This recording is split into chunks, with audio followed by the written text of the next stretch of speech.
હાય મિત્રો, જેવી રીતે આપણે લાસ્ટ વિડીયોમાં વાત કરી હતી કે કેનેડામાં શું શું તકલીફો પડે છે, તો ઘણા લોકોને એવું લાગ્યું હશે કે કેનેડામાં તો ખાલી તકલીફો જ છે, કેનેડા ના જવાય. તો ના, એવું નથી. જે રીતે દરેક વસ્તુના ફાયદા અને નુકસાન બંને હોય, એ રીતે જ કેનેડા આવવાના ફાયદા બી છે અને તકલીફો બી છે કેનેડામાં. તો આજે આપણે કેનેડાના ફાયદા વિશે વાત કરીશું. કેનેડા આવવાથી શું શું ફાયદા થાય, કેનેડા કેમ આવવું જોઈએ, પોતાના બાળકોને કેનેડા કેમ મોકલવા જોઈએ, એના વિશે. તો ચાલો ચાલુ કરીએ. સૌથી પહેલાં પૈસાથી. તો તમે સાંભળ્યું જ હશે કે લોકો વિદેશ કેમ જાય, તો કે પૈસા કમાવા. તો એ વાત તો 100% સાચી જ છે કે જો તમે કેનેડા આવશો તો જેટલા પૈસા તમે ઇન્ડિયામાં કમાઈ શકવાના છો એનાથી 3 થી 4 ગણા વધારે જ પૈસા કમાશો. એનું એક બેઝિક એક્ઝામ્પલ હું તમને આપું કે સપોઝ આપણે એક એવા બાળકની કે એવા વ્યક્તિની વાત કરીએ કે જેની પાસે ના તો કોઈ ડિગ્રી છે, ના તો એ ભણેલો છે અને નથી એની પાસે કોઈ આવડત.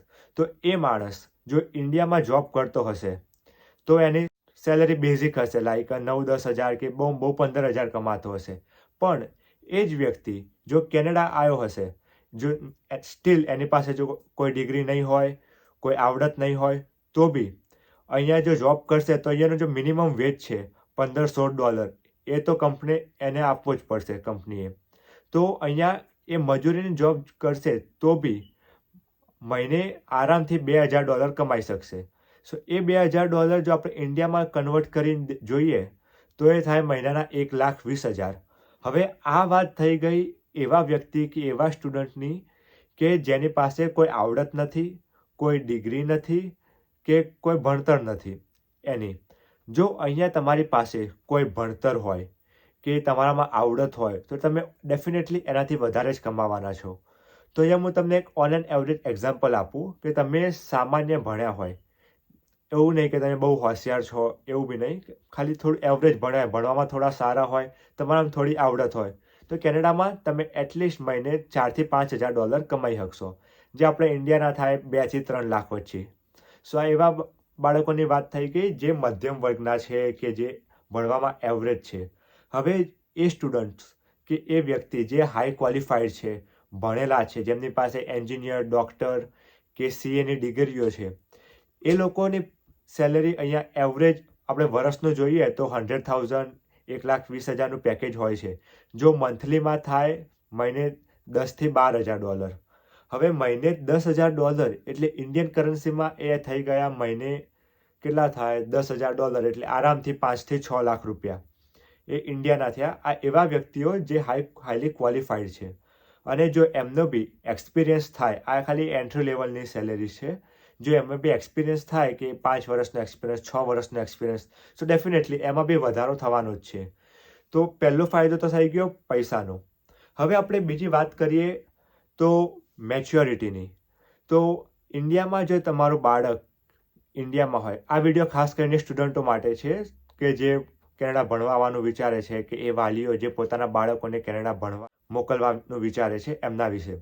તો હવે સ્ટુડન્ટ જે ઇન્ડિયામાં હશે તો ઇન્ડિયામાં એની પાસે મમ્મી છે, પપ્પા છે, તો મમ્મી બધું ઘરનું કામ કરી દેશે, જમવાનું બધું રેડી રાખશે, ઘરની જવાબદારીઓ મમ્મીએ સંભાળેલી હશે. પપ્પા જોબ કરતા હશે કે બિઝનેસ કરતા હશે તો ફાઇનાન્શિયલ જવાબદારીઓ પપ્પાએ સંભાળેલી હશે. તો સ્ટુડન્ટ કે એ બાળકને ઇન્ડિયામાં એની પાસે ના તો કોઈ જવાબદારી હોય છે, એ ફૂલ ટાઈમ શું કરશે, ભણશે. ભણ્યા પછી એ જ્યારે જોબ ચાલુ કરશે 23 કે 24 વર્ષની ઉંમરે, તો આપણે એવરેજ સ્ટુડન્ટની વાત કરીએ તો એનો પગાર સ્ટાર્ટિંગ હશે 20,000 થી 25,000. અને એ જ સ્ટુડન્ટ જો કેનેડામાં હશે તો એ જેવો કેનેડા આવશે એવું ભણવા સાથે સાથે જ પાર્ટ ટાઈમ જોબ ચાલુ કરી દેશે, ફાઇનાન્શિયલ કોલેજની ફીસ ભરવા માટે કે ઇન્ડિયાથી લોન લીધી હોય એ પૂરી કરવા માટે. તો એ બાળક અહીંયા કેનેડામાં ભણે બી છે, ભણવાના સાથે સાથે એ જોબ બી કરે છે અને એની સાથે સાથે ઘર બી મેનેજ કરે છે. અને આ બધું જ એને ચાલુ કર્યું 19 વર્ષની ઉંમરે, જ્યારે 12મા પછી કેનેડા આવ્યો ત્યારે.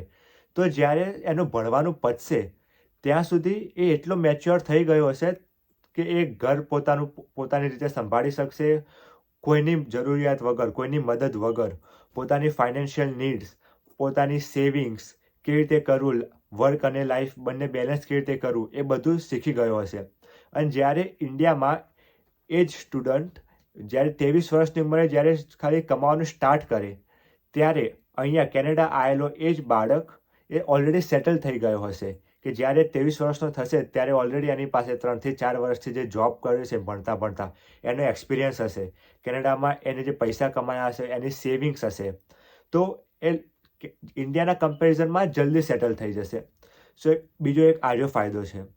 હવે આપણે ત્રીજો વાત કરીએ અહીંયાનું quality of education, quality of લાઈફની.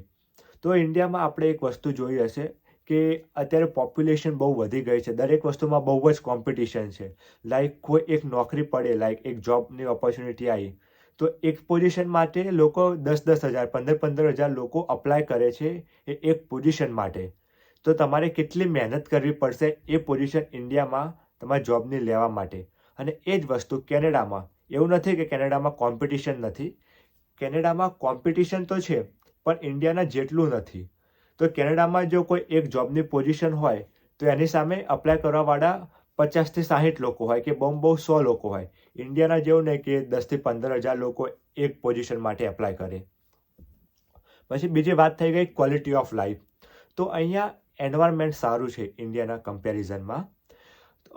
જે રીતે ઇન્ડિયામાં આપણે પોલ્યુશન્સ છે, ઉનાળામાં ગરમી અત્યારે તો સખત પડે છે. મેં સાંભળ્યું છે કે ઘરે જ્યારે ફોન પર વાત કરીએ કે બહુ જ ગરમી હતી, 50 ડિગ્રી ટેમ્પરેચર, 51 ડિગ્રી ટેમ્પરેચર ઉનાળામાં. તો કેનેડામાં ગરમી બી છે, ઠંડી બી છે, પણ એટલું ગરમ ટેમ્પરેચર નથી અહીંયા થોડું ઠંડીમાં જાય છે ટેમ્પરેચર, લાઈક -15, -20 સુધી જાય. પણ ગરમીમાં 20 થી 25 સુધી જાય, અમુક વાર 30 સુધી જાય. પણ ઇન્ડિયામાં જેવી અતિશય ગરમી પડે છે એવું અહીંયા નથી. આ એક બીજો ફાયદો છે. બીજું અહીંયાનું વાતાવરણ થોડું સાફ છે, પોલ્યુશન ઓછું છે અહીંયા ઇન્ડિયાના કમ્પેરિઝનમાં, કારણ કે અહીંયા લોકો ઓછા છે, કંપનીઓ, ફેક્ટરીઓ ઓછું છે. તો અહીંયા એક એરિયો ફાયદો થઈ ગયો. બીજી ફાયદો એ થઈ ગયો કે જોબ સિક્યોરિટી, બીજા એક્સ્ટ્રા બેનિફિટ્સ જે તમને અહીંયા PR કે સિટીઝન થયા પછી મળે. તો અહીંયા ઘણા એવા બી બેનિફિટ્સ હોય છે કે તમારી કોઈ જોબ જતી રહી કે કંપનીએ તમને કાઢી મૂક્યા કે તમે લે ઓફ થઈ ગયા કે કંપની બંધ થઈ ગઈ તો બી તમને 2-3 વર્ષ સુધી, એ બધાને અલગ અલગ રિક્વાયરમેન્ટ્સ હોય, તો જનરલ વાત કરું છું અહીંયા, તો 2-3 વર્ષ સુધી અહીંયા ગવર્મેન્ટ તમને પગાર આપે. જેટલો તમારો પગાર હતો કંપની તમને આપતી હતી, તો ત્યારે તમે બેરોજગાર થઈ ગયા અહીંયા, તો તમને એ જીવન જરૂરિયાતની વસ્તુઓ ખરીદવા માટે, તમારું જીવનમાં કોઈ તકલીફો ના પડે, તમારું જીવન ચાલે જેમ પહેલાં ચાલતું હતું, એના માટે ગવર્મેન્ટ તમને દર મહિને એટલા ને એટલા પૈસા આપે છે. તો આ એક ફાયદો થઈ ગયો. આને બી એક ઘણી રિક્વાયરમેન્ટ્સ, અમુક ક્રાઇટેરિયા હોય છે કે તમે PR થવા જો, સિટીઝન થવા જો અને બધું. તો બીજો એક આ ફાયદો થઈ ગયો. અને બીજા ઘણા એવા ફાયદા છે પણ વિડીયો ખાસો લાંબો થઈ ગયો છે, સો બીજો આપણે નેક્સ્ટ વિડીયોમાં બનાવીશું. અને આ વિડીયોમાં હું એવું નથી કહેવા માગતો કે આપણો ભારત દેશ નથી સારો કે બધાએ કેનેડા જ આવી જવું જોઈએ. આપણો ભારત દેશ તો ભારત દેશ જ છે, એની તો વાત જ ના થાય. અને એમાં ખાસ કરીને આપણે ગુજરાત જેવી તો કોઈ જગ્યા જ નહીં કે જ્યાં દિવાળી, હોળી, નવરાત્રિ જેવા તહેવારો હોય, ત્યાંની મોજ હોય, અને ખાસ કરીને આપણા વડીલોનો સાથ અને આશીર્વાદ હોય, એના જેવી તો મજા ક્યાંય નથી. એની સામે તો કેનેડા, અમેરિકા, UK બધું ફેલ જ છે. પણ આ તો જીવનમાં કંઈક અલગ કરવું હોય, વધારે પૈસા કમાવા હોય કે દુનિયા જોવી હોય કે નવો અનુભવ કરવો હોય, તો તમે કેનેડા આવી શકો છો અને અહીંયા એક્સપ્લોર કરી શકો છો. અને જો આ વિડીયો ગમ્યો હોય તો પ્લીઝ ચેનલને લાઈક કરો, શેર કરો પોતાના મિત્રો સાથે અને સબસ્ક્રાઈબ કરો, જેથી તમે આવા બીજા વિડીયો જોઈ શકો. અને જો તમારે કોઈ પર્ટિક્યુલર ટોપિક ઉપરનો વિડીયો જોવો હોય તો તમે નીચે કોમેન્ટમાં લખી શકો છો, તો હું નેક્સ્ટ વિડીયો એના ઉપર બનાવીશ.